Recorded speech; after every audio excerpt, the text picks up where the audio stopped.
Alternativa Sonora.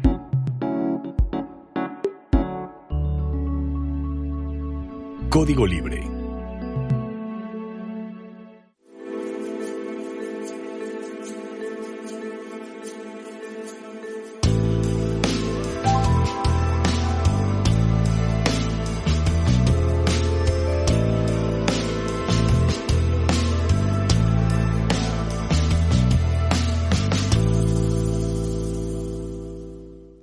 ¿Qué tal, amigos de Código Libre? Bienvenidos a una emisión más de Resiliencia en Línea.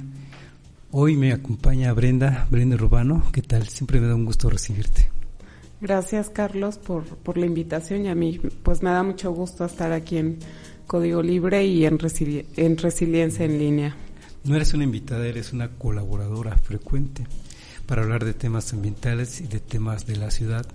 Y hoy queremos tratar el asunto de la ciudad. Le llamamos como título Resiliencia, la ciudad en la era de la financiarización, lo que quiera que eso signifique. Ahorita lo platicamos, que es eso en esta época de las altas finanzas.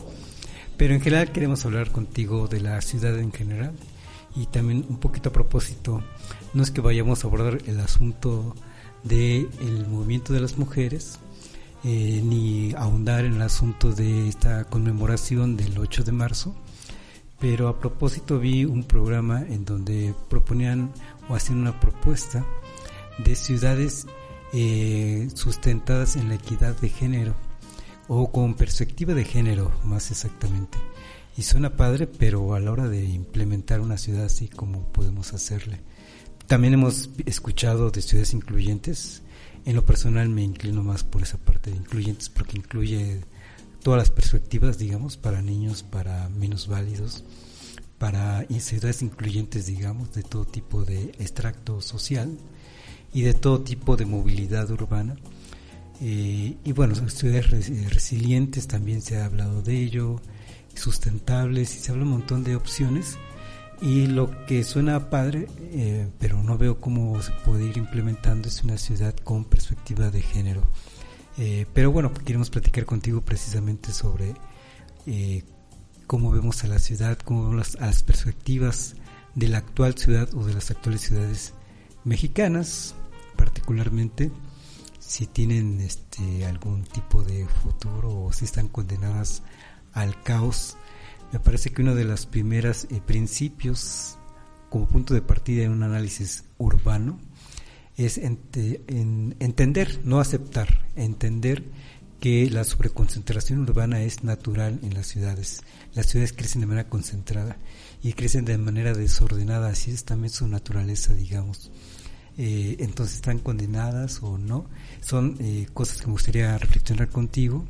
Si existe la posibilidad de que las ciudades sean de veras apropiadas por el ciudadano, si son apropiadas por el ciudadano o si eso solo es una utopía, a ver cómo ves estos temas. Pero vamos empezando por donde tú quieras empezar. ¿Por dónde empezamos, Brenda? Bueno, pues si quieres, por la conmemoración del 8 de marzo y de puntualizar, digamos, como un poco esto de ciudades incluyentes o ciudades, no sé, con perspectiva de género. Me parece muy importante que en este momento se reflexione a las ciudades como un espacio también incluyente para las mujeres. Resulta a lo mejor como impensable que vengamos a planteárnoslo ahora, pero sin duda sí es necesario, ¿no? O sea, las grandes ciudades sobre todo enfrentan problemas aún donde los espacios son están dispuestos a lo mejor para que suceda la violencia de género, o porque son espacios que en su momento no fueron pensados para la mujer porque estaba encerrada en casa, ¿no? Haciendo las labores de cuidado, de limpieza, etcétera, y entonces muchos de los espacios no fueron pensados para nosotras, ¿no? Me parece que hay algunas en las que pues ya se lleva bastante ventaja respecto a política pública. Por ejemplo, en la Ciudad de México, que bueno, hay espacios exclusivos que justo es bajo una política de exclusión, pero que, bueno, digamos que más o menos han funcionado bien, donde, por ejemplo, en el metro hay vagones solamente destinados para las mujeres, y esto para evitar el acoso y la violencia de género.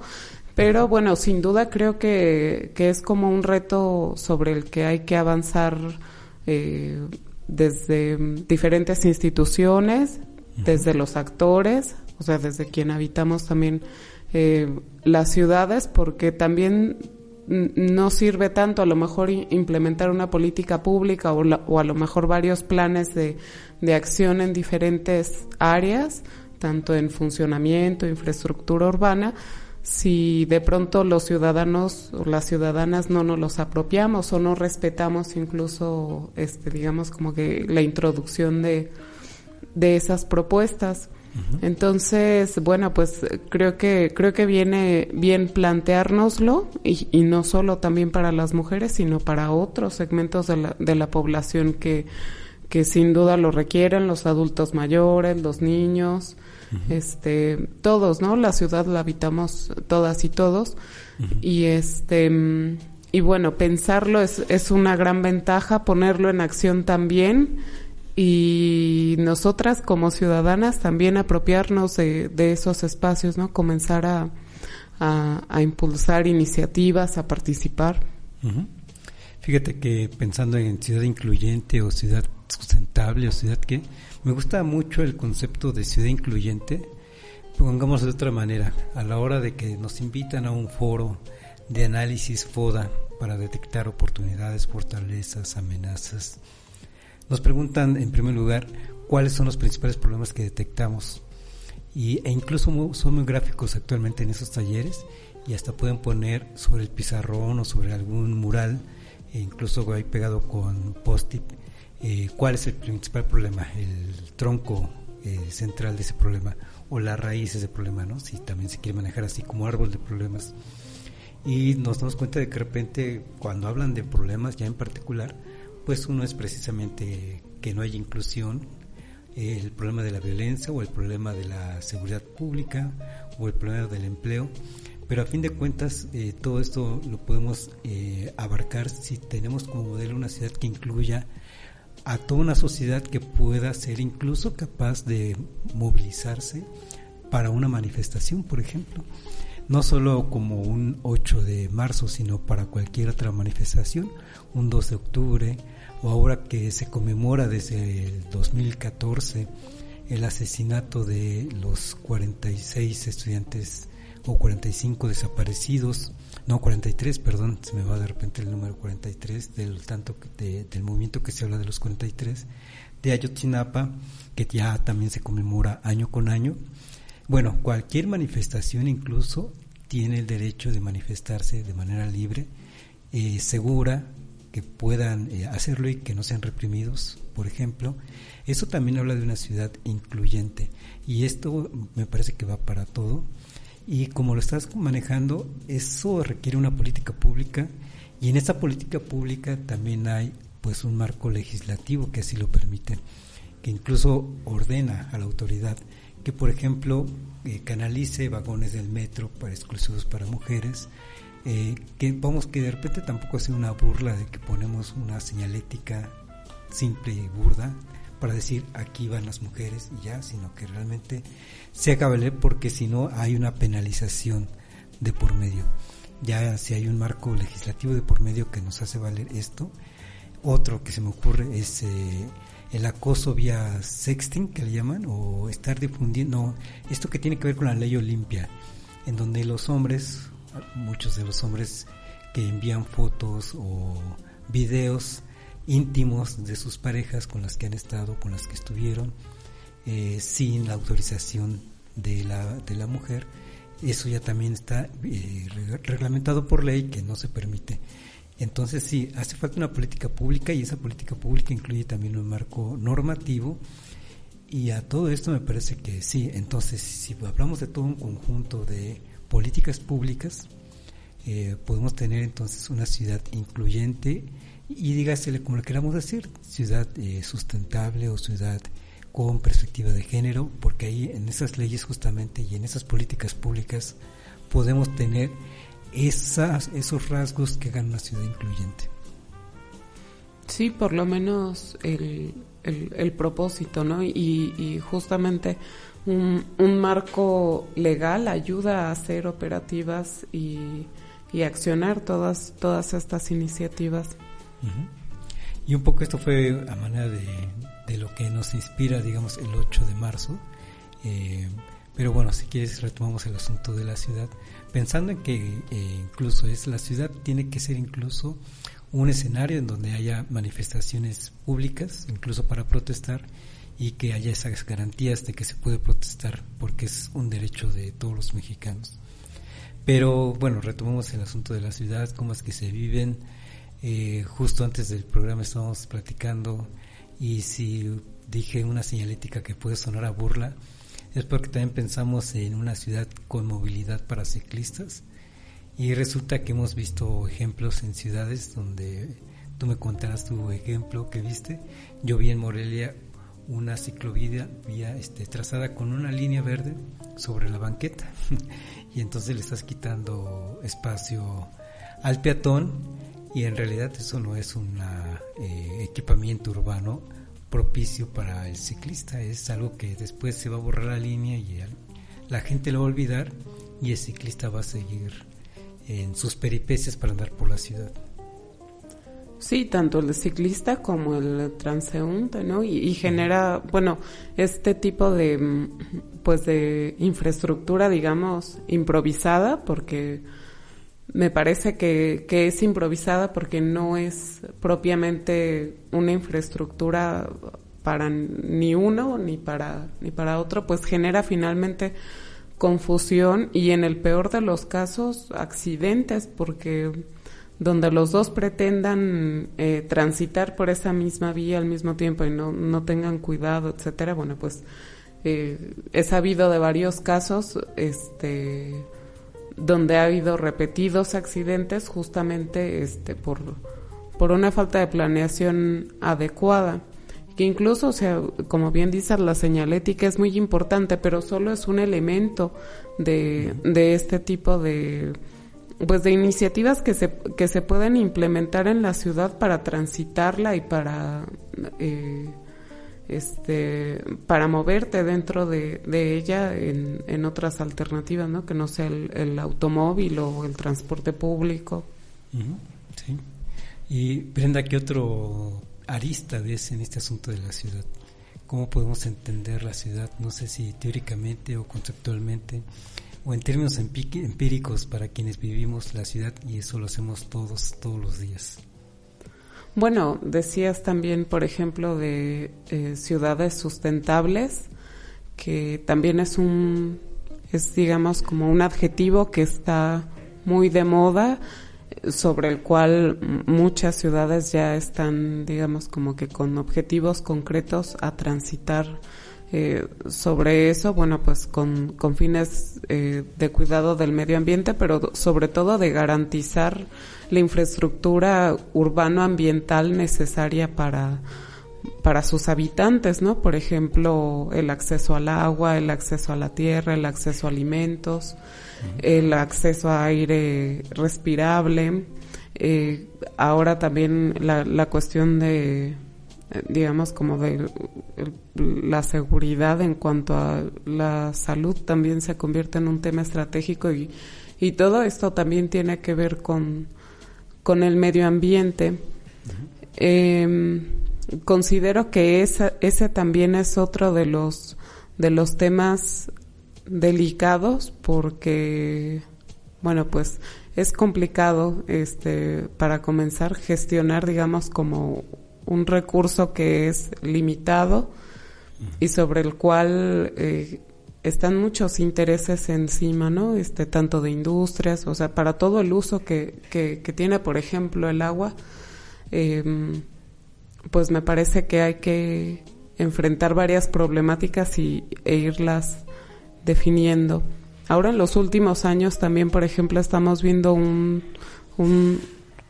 un problema bastante, bueno, que es creo, me parece hasta este punto aún emergente, que es la migración por causa del cambio climático. No sé, por ejemplo, en países como en España, con las altas temperaturas en los últimos años, pues ya se ve un problema serio, ¿no? Por ejemplo, para habitar las ciudades y que tiene que ver con el medio ambiente. Sí. Oye, y esto que te comentaba, ¿es mito o puede ser realidad o es realidad?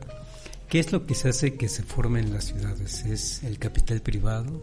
¿Sí es el ciudadano que se apropia de esa ciudad, que lo está viviendo? Porque decimos mucho que el ciudadano vive, que el habitante vive su ciudad y que se apropia. Yo no voy a decir que no es cierto, porque sí, nos lo apropiamos de las mejores maneras y de las peores maneras, tan solo en el asunto vial, estacionándonos en doble fila o como no se debe, o haciendo de las calles o del arroyo vehicular como que en donde quien manda ahí es el automovilista y no el peatón, por ejemplo, o bien quién es el actor que manda más, digamos, en la construcción de la ciudad, o es el gobierno a través de sus políticas públicas.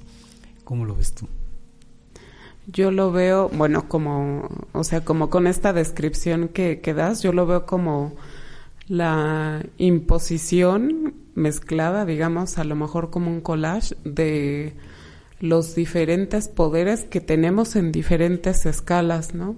El Estado por un lado, los inversionistas o empresarios por otro, el ciudadano por otro, haciendo valer, digamos, como sus posibilidades para hacerse de un espacio en la ciudad, que incluso es así, o sea, bajo formas donde afectas a otro ciudadano, por ejemplo, estacionándote en doble fila, o no sé, metiéndote o saltándote los turnos cuando te toca esperar, o bueno, de muchas formas, ¿no? Me parece que está construida la ciudad en ese sentido, y algunas se van volviendo legítimas y otras no, o otras simplemente, pues, las que son como en una escala más pequeña del ciudadano de a pie, bueno, pues simplemente ocurre en ese momento, y bueno, yo diría que son varias, ¿no? Todos los actores van virtiendo su vivir y su acción en la ciudad. Todos como que a la vez. Es como una lucha, aunque no parezca tan drástico, pero yo creo que todos los días se va haciendo ahí una lucha. Los sociólogos, antropólogos dirían que hay una lucha de poder, ¿no? Una relación de poderes entre quienes tienen los medios y quienes quieren acceder a esos medios, digamos. Pensamos tan solo en el asunto de la vivienda, quienes tienen una vivienda y quienes quieren tener una vivienda y trabajan para ello, y de diferentes maneras, desde una persona que simplemente va y contrata un crédito con Infonavit o con el banco, o aquellos que se organizan a través de organizaciones como Antorcha Campesina y también se apropian de algunas viviendas para así residirlas, pero ya no solo es la apropiación o el habitar la casa, sino que es pertenecer a una organización que impacta de una manera distinta y de más impacto, digamos, valga la redundancia, en la ciudad misma. Yo también veo que hay fuerzas ahí encontradas, esa relación de poderes, aunque no dejo de ver también que mucho pesa en esos medios de los que disponemos. Entonces, si comentamos, por ejemplo, que la sociedad se apropia y de la peor manera, digámoslo así, y pienso en un lugar como Chimalhuacán, si fueras, no sé si has ido algún día, o si nuestros amigos han estado por Chimalhuacán, es la ley del más fuerte, digamos, ¿no? Se brincan los semáforos como se les pega la gana, el conductor es el primordial. Ya los exhibiste. En las vías. En fin, no hay mayor respeto por las reglas viales, por ejemplo, ¿no? Pero es un ciudadano que hace lo que se le pega la gana en su zona, digamos, en donde le toca vivir. No le gusta vivir necesariamente ahí porque no tiene otros medios para evitar, por ejemplo, o hacer lo que se le pegue en la gana en Polanco, porque ahí los dueños de esos predios, de esas viviendas, de ese núcleo urbano, son otro perfil adquisitivo particularmente, y entonces ahí sí, la propia ciudad va componiéndose, estructurándose, y se vuelve en esa ciudad excluyente en todo caso, ¿no? En donde tenemos una zona poniente que es muy complicada, dígase Neza para Chimalhuacán y todo esto, y una zona poniente, oriente, dije poniente al revés, una zona oriente donde tenemos a Nezahualcóyotl y Chimalhuacán y otros municipios, Ecatepec, no se diga Iztapalapa, que tiene muchos problemas urbanos, y otro tipo de ordenamiento, digo, no voy a decir que mejor ordenamiento, pero otro ordenamiento hacia la zona de Santa Fe, de Polanco, en donde sí se ve que hay exclusión, que no todos los ciudadanos nos apropiamos de la ciudad como quisiéramos o como deseáramos, porque de ahí depende sí el poder adquisitivo, y ahí veo que entra entonces mucho precisamente la iniciativa privada en cómo diseña esas ciudades, en donde sí excluye todo un gran sector que muchas veces es la fuerza laboral, y es excluyente de otro gran sector que es la fuerza media, digamos, y otro que es la clase alta, y luego las zonas industriales, en fin. Pero no sé, ¿cómo vas viendo ahí? Sí, estoy muy de acuerdo en que la ciudad es desigual y excluyente. Por ejemplo, en Santa Fe, la gente que conoce se puede dar cuenta perfectamente de que no hay banquetas, ¿no? Es un espacio construido para ser transitado en automóvil privado. Uh-huh. Digo, sí hay transporte público, por supuesto, pero o sea, el propio diseño de las vías y la disposición de los edificios, uh-huh, de los mismos centros comerciales están diseñados para que entres en auto. Entonces, si un peatón camina por ahí, o te atreves, o tienes como la hazaña o la necesidad de ir a Santa Fe por alguna situación, uh-huh, pues te expones y estás en riesgo, precisamente porque no es un espacio pensado para otros estratos, ¿no? Uh-huh. Sí, también pensando en ese ejemplo de Santa Fe, los trabajadores de estos centros comerciales, Liverpool, uh-huh, o Sears, todos estos, los trabajadores que no son de ingresos altos, y por ejemplo a la hora de su lunch, comían donde podían, ya sea en un paradero de autobús, o ya sea en las banquetas de los mismos estacionamientos, donde podían literalmente, y como no había lugares para ellos para comer, digamos, unas cocinas más o menos armadas, digamos, para ello, pues se llevaban su lunch, porque son horas incluso de traslado de sus zonas de habitar hacia esa zona exclusiva de la Ciudad de México, y entonces no les queda más que llevar el lunch y comer donde podían. Sí, y bueno, ahí vemos nuevamente como la imposición de unos actores sobre otros, ¿no? En este caso, pues los inversionistas que hacen uso de esta zona de la ciudad, y bueno, como hay gente que vive día a día la exclusión. Y bueno, sin duda creo que esto se da en todos los niveles, ¿no? Por ejemplo, si te subes al transporte público y el chofer va de malas, o sea, y tiene el medio de transporte, como tú decías, o sea, también cuenta mucho, y no sé, se pasa los topes así, ¿no? De volada, y quien lo padece, pues es el propio pasajero. Entonces son luchas que se van dando, uh-huh, diariamente. Y fíjate, a propósito del título que le dimos a la ciudad en la era de la financiarización, sí me gustaría que comentáramos este avance que ha tenido el sistema financiero, incluso en la construcción de las ciudades, con un caso muy particular, y es el asunto de las viviendas, y es el asunto de las viviendas que se construyen para uso, digamos, habitacional de manera básica, con el que contratas con un crédito Infonavit, que es decir, se supone con un acceso al crédito barato, casas baratas, se supone baratas, pero en donde el sistema financiero también encontró manera de hacer negocio. Y entonces tenemos, por un lado, que el banco te ofrece el crédito y el mismo Infonavit te ofrece un crédito en donde te cobra altas tasas de interés, y a fin de cuentas vemos el desglose de las amortizaciones, de cuánto te cobran en la mensualidad, y de esa mensualidad cuánto va para pago de intereses. Vemos que te quitan mucho dinero, y así es el esquema de todo el sistema bancario que te presta para una casita. Y entonces, por decir algo, una casa que te venden con una mensualidad de 5,000 pesos al mes, te pueden estar quitando 3,000 pesos de intereses en los primeros meses y los primeros años, con tal de quedarse con el mayor ingreso de parte del crédito que otorgan a los trabajadores. Y luego me entero que tienen también como negocio este sistema bancario, que pensemos que en quién te otorga el crédito, HSBC o Santander o Bancomer.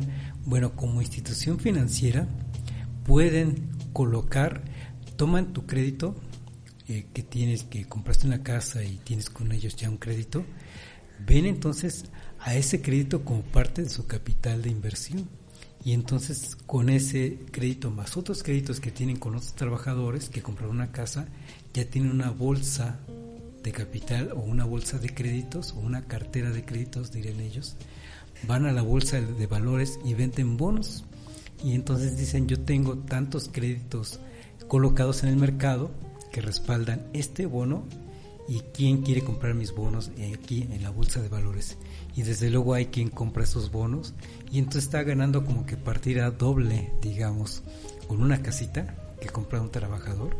Ya no es solo una casa vendida para la necesidad de vivir del trabajador, sino que el banco está viéndolo como doble negocio. Por un lado nos otorga un crédito por el cual nos cobra intereses, altos intereses, y por otro lado coloca bonos, por los cuales también va a tener rendimientos, y entonces tiene rendimientos de ambas partes, digamos. Y es un esquema al cual también le ha entrado, no digo que prestado, porque prestado suena como a corrupción, ya que quede a juicio de los amigos que nos estén viendo si eso es corrupto o no, pero sí queda a las manos del inversor estar colocando ese tipo de negocios. Y Infonavit también entra en esa onda de negocios a través de un famoso fideicomiso en donde a través de su fideicomiso toma esa cartera de créditos, también coloca bonos y también los vende en bolsa de valores, y también usa ese mecanismo. Y eso es ilegal, no es ilegal porque está permitido, ¿no? ¿Es inmoral? Yo creo que sí, porque está entonces ya no satisfaciendo la necesidad solo de habitar. La prioridad no es habitar, darle al trabajador la posibilidad de habitar, sino la prioridad, como se ve según el sistema bancario, según el sistema financiero, es hacer negocio por partida doble por esa casa que la ve como un bien de capital. Y por lo que veo, incluso así se abaraten los costos de producción de una casa, no necesariamente se abarata la venta de esa casa para el trabajador. Y me llama mucho la atención este esquema, que es legal, insisto, pero que es muy común en estos días. Todos los sistemas, todo el sistema bancario en México básicamente lo hace, incluso el Infonavit. Y sí, me parece algo que llama la atención y que no tan fácil nos damos cuenta de ello, de cómo opera esto.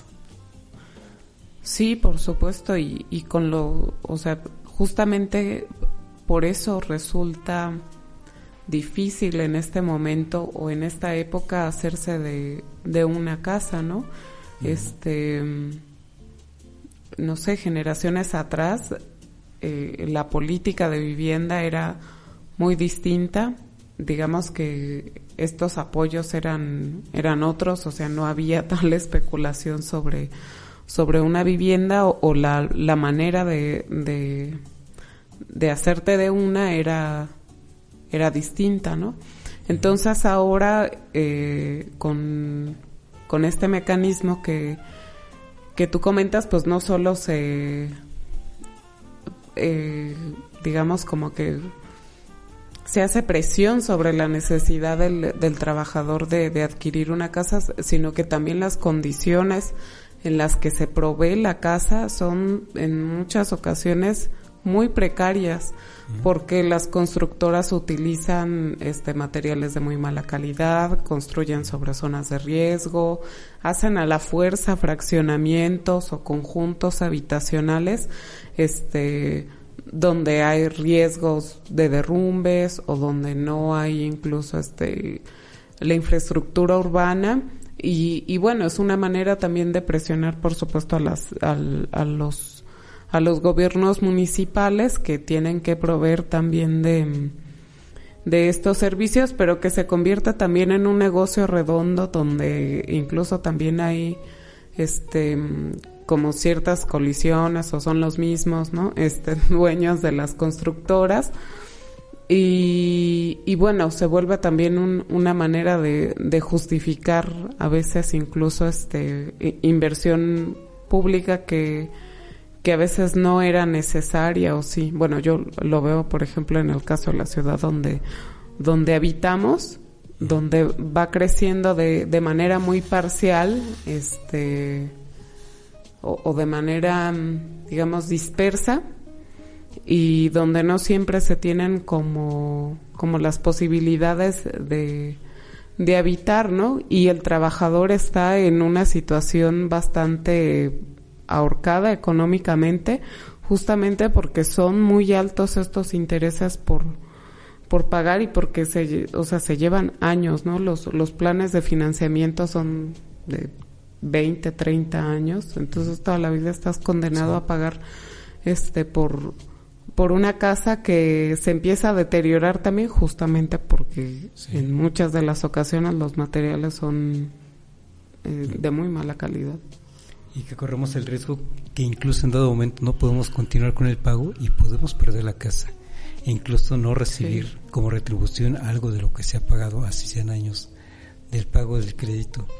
Y fíjate que apenas justamente el Infonavit en este actual gobierno federal lanzó una iniciativa de reforma para cambiar un poco esta estructura. Vamos a ver cómo queda al final esa iniciativa, pero hablan de 600 casas habitación abandonadas porque justo como dices, están elaboradas muy feas, prácticamente un huevito para habitarlas. Luego están ubicadas en un lugar lejano de la zona urbana donde ni siquiera hay transporte y no hay servicios públicos necesariamente. Se supone que todo fraccionamiento para viviendas tiene que entregarse una vez terminado al ayuntamiento para que el ayuntamiento los dote de servicios básicos, y resulta que luego el ayuntamiento no tiene la capacidad de llevar esta infraestructura de servicios de agua, de luz, de drenaje, y entonces quedan unas casas que no se pueden habitar y terminan finalmente vacías. Si bien se pueden estar vendidas, no se ocupan, o bien en el peor de los casos puedes perder incluso la casa, no puedes continuar con el pago, te demandan. Pero además algo que también denunciaron presentando esta reforma es que no puedes pagar la casa, digamos estamos en La Piedad, te demanda el banco, pero te citan en un juzgado en Guadalajara o del otro lado del país, digamos, ¿no?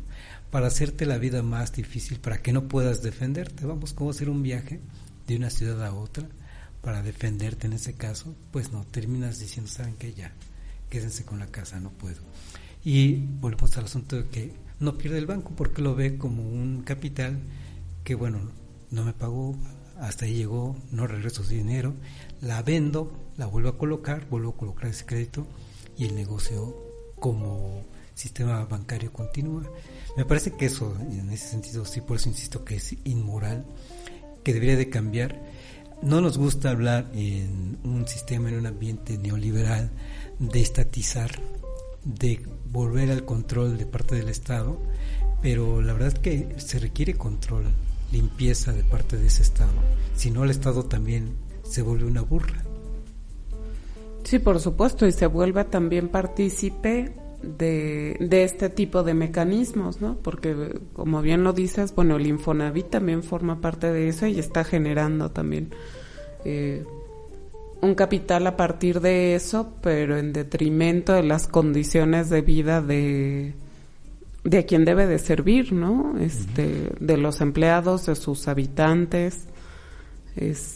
porque finalmente, bueno, aunque a lo mejor no adquieras una casa y aunque de todos modos rentes, o sea, se le tiene que dar un uso y tiene un valor esa construcción. Entonces, finalmente termina afectando económicamente de alguna manera y termina siendo también una mala planeación o este tipo, digamos, como de proyectos que solo se ven como un negocio, o poner esta presión sobre la vivienda, pues termina derivando en problemas urbanos, incluso hasta de inseguridad, ¿no? Las dinámicas sociales que se desatan posteriores a este tipo de ejemplos que estamos dando, pues también se convierten en un problema urbano. Uh-huh. Complicado. Entonces, pensar en una ciudad, pensando en los primeros comentarios que hicimos en el programa, sí, una ciudad incluyente, una ciudad sustentable o con equidad, perspectiva de género, bueno, suena muy padre, pero a la hora de implementarlo, y me parece que volvemos al asunto de entonces hay que trabajar de a poco, trabajarlo todos, y tratar de tener una ciudad, yo diría, incluyente para todos. A mí me gusta más la palabra incluyente, porque en todo caso también nos toca a los ciudadanos trabajar en esa ciudad, en la formación, en la apropiación de esa ciudad, trabajar en ella y tener ciudades más incluyentes, en donde pues también pueda mover de manera libre y segura la mujer, los niños, los ancianos, que también en todo esto también los ancianos padecen. Una ciudad que muchas veces no se puede caminar, tan solo por las banquetas, por ejemplo, o que no hay un equipamiento de semáforos adecuado para que puedan estar seguros también. Estamos con una revolución de ver a las ciudades de otra manera. Se habla de que ya los puentes peatonales no son la mejor opción, que lo mejor es retirar los puentes, los que son elevados, y mejor usar topes a nivel del piso, digamos, pero suficientemente bien hechos para que se transite por ahí más bien. Me parece más sensato que un anciano pueda caminar por ese tope bien hecho a que tenga que subir un puente elevado, que de repente también se vuelven zonas de riesgo. Sí, bueno, creo que sin duda una ciudad incluyente es un gran reto, y ahorita que mencionas el asunto de las edades y el acceso a la ciudad, hace poco en algún examen que tuve nos hacían una pregunta, era de idiomas, ¿no? Pero viene a colación porque la pregunta tenía que ver con que si el empleo o los empleos de calidad, digamos como que el sector de la población al que correspondía preferentemente era la juventud, ¿no? O sea que si se debía priorizar a la juventud para tener empleos de calidad y bien pagados. Y bueno, hubo en este ejercicio diversas respuestas, pero de las que más llamaban la atención y con las que coincido completamente es que todos los sectores de la población que estamos en condiciones y en edad de trabajar, pues tenemos derecho, ¿no? el acceso a un empleo bien remunerado, y acorde a nuestras posibilidades y capacidades, etcétera, ¿no? Porque justamente un sector de la población que ahorita está excluido, pues es el de los adultos mayores, o que incluso tienen que hacer trabajos físicamente complicados o forzosos, o que tienen que trabajar en la informalidad, justamente porque pues quien es contratado pues es el sector de la juventud, ¿no? Al que también piden experiencia,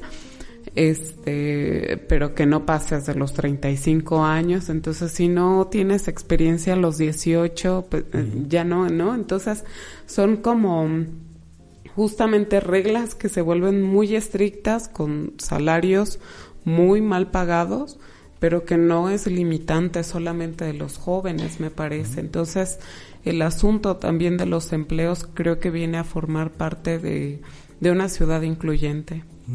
Muy importante los empleos, dónde se ubican, y luego, desde luego, el acceso a los empleos. Y a los jóvenes, sí es importante que le demos oportunidad a los jóvenes. Ya lo hemos dicho en otro momento, dicen que los ninis ni estudian ni trabajan, y luego los jóvenes se inventaron la de los ninis adultos que ni se mueren ni se jubilan. También necesitan esas oportunidades también, no esperar a ver cuándo se jubila el profesor que tiene todos los años trabajando. Lo que se requiere pues es eso, la generación de esas posibilidades de empleo. Y nos quedan 7 minutos para terminar. No sé si quieres abordar un tema adicional. Yo tengo uno por ahí, pero te doy el beneficio de ir cerrando. Me queda con la impresión de que a veces los propios ciudadanos obstaculizamos tener ciudades incluyentes. Queremos echarle la culpa o la responsabilidad a los gobiernos y decimos que el gobierno no hace trabajo y debería.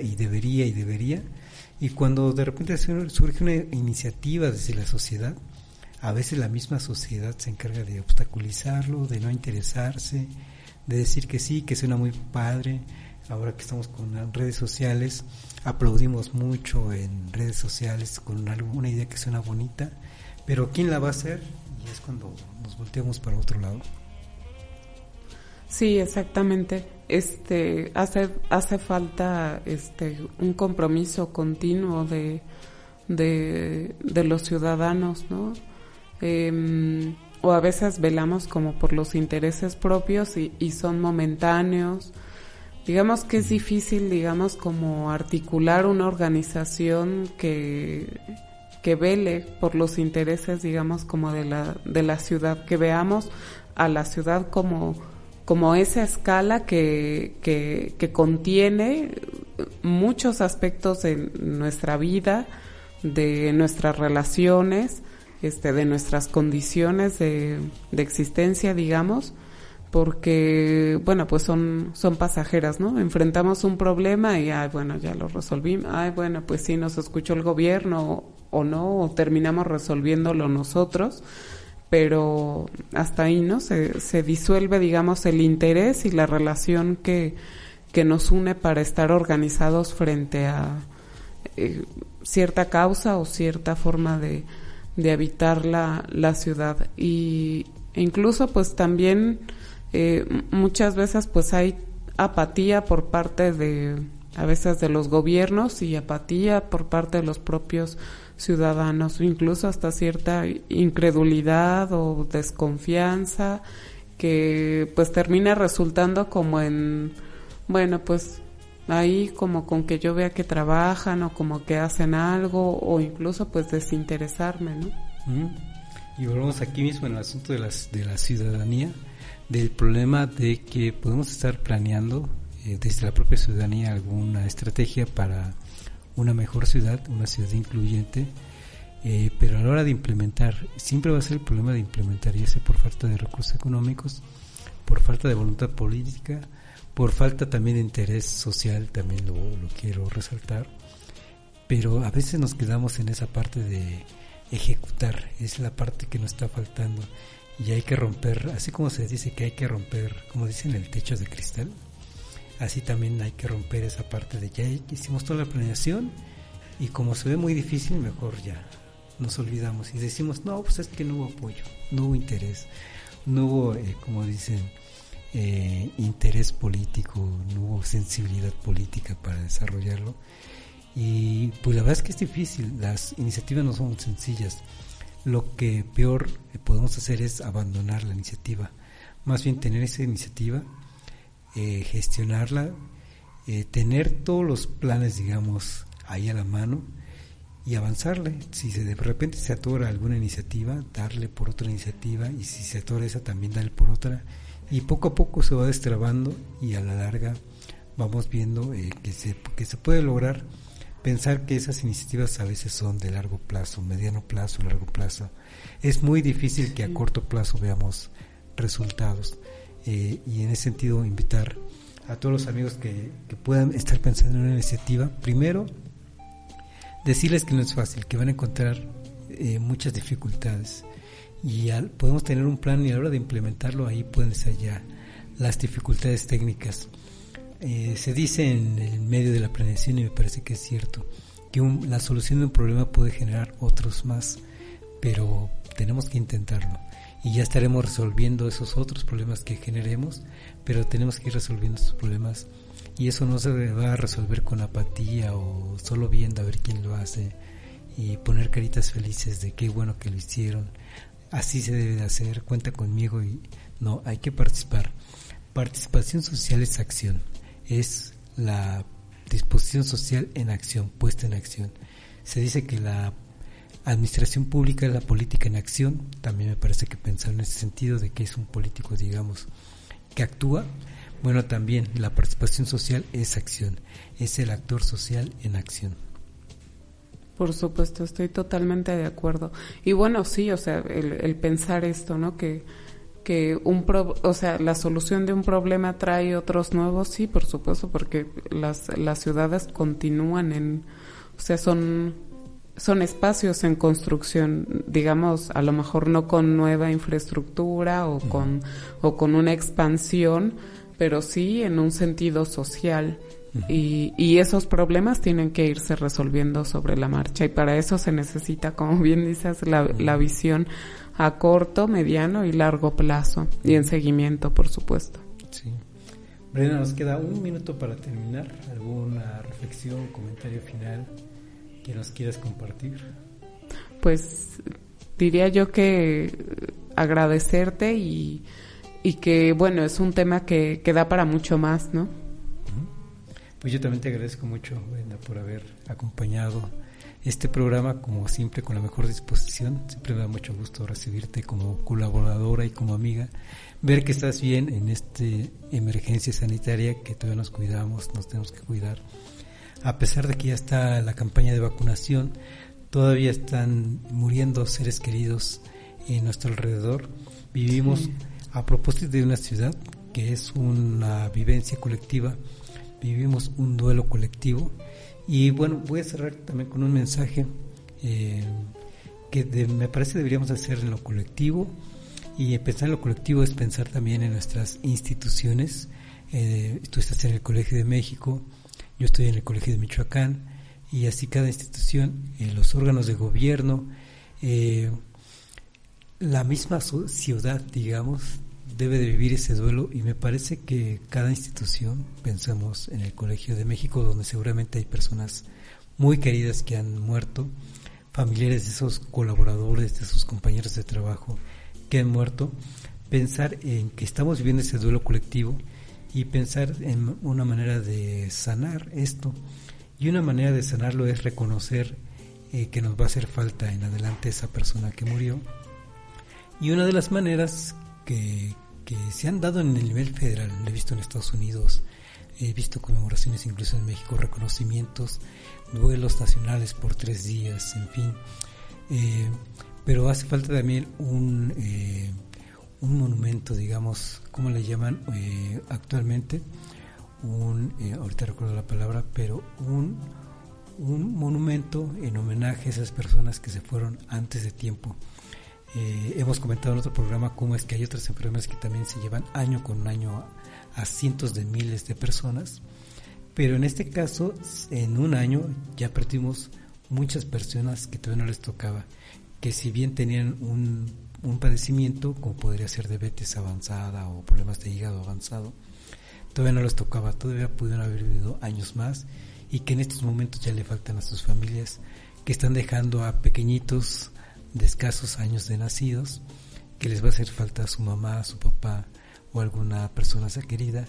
Me parece que necesitamos un memorial, es la palabra que estaba yendo, un memorial colectivo en cada institución, y un memorial para la ciudad donde podamos tener, al término de la pandemia, que digamos se acabó, ya está todo bajo control, ya estamos vacunados o con inmunes, digamos, este COVID, entonces sí, vamos a sumarnos todos en una ceremonia colectiva y a recordar y a reconocer que estas personas nos van a hacer falta en adelante, y que no fue un dato, una estadística, un número más, sino que de veras nos duele y que lo vamos a recordar. Me parece que sería muy importante en términos colectivos vivir ese duelo, sentirlo, pasarlo, todas las personas que tienen una pérdida viven sus duelos, los psicólogos así lo recomiendan, y entonces me parece que también es muy recomendable tener un duelo colectivo donde todos, ¿por qué no sumarnos en una plaza, hacer una ceremonia con algún programa que se diseñe para ello y que vivamos ese duelo? Necesitamos vivirlo de manera colectiva, que no pase por alto que murió una persona y que no nos interesa. Claro que nos interesa. Es muy triste que estamos enterándonos de que hay personas muy queridas que mueren y que no podemos acompañarlos en el velorio o en la misa o al panteón porque corremos riesgo de infectarnos, y necesitamos sanar ese duelo colectivo, y me parece que esa puede ser una buena manera, un memorial en memoria de todos ellos. Brenda, pues con esto terminamos el programa y les agradecemos mucho, te agradezco mucho tu visita, le agradezco mucho en producción a Gerardo, a Jaime, a Felipe, como siempre atentos, siempre con cubrebocas también, cuidándonos todos. Aquí llegamos con cubrebocas y nos vamos con cubrebocas, y bueno, gracias, síganse cuidando por favor y nos vemos la próxima.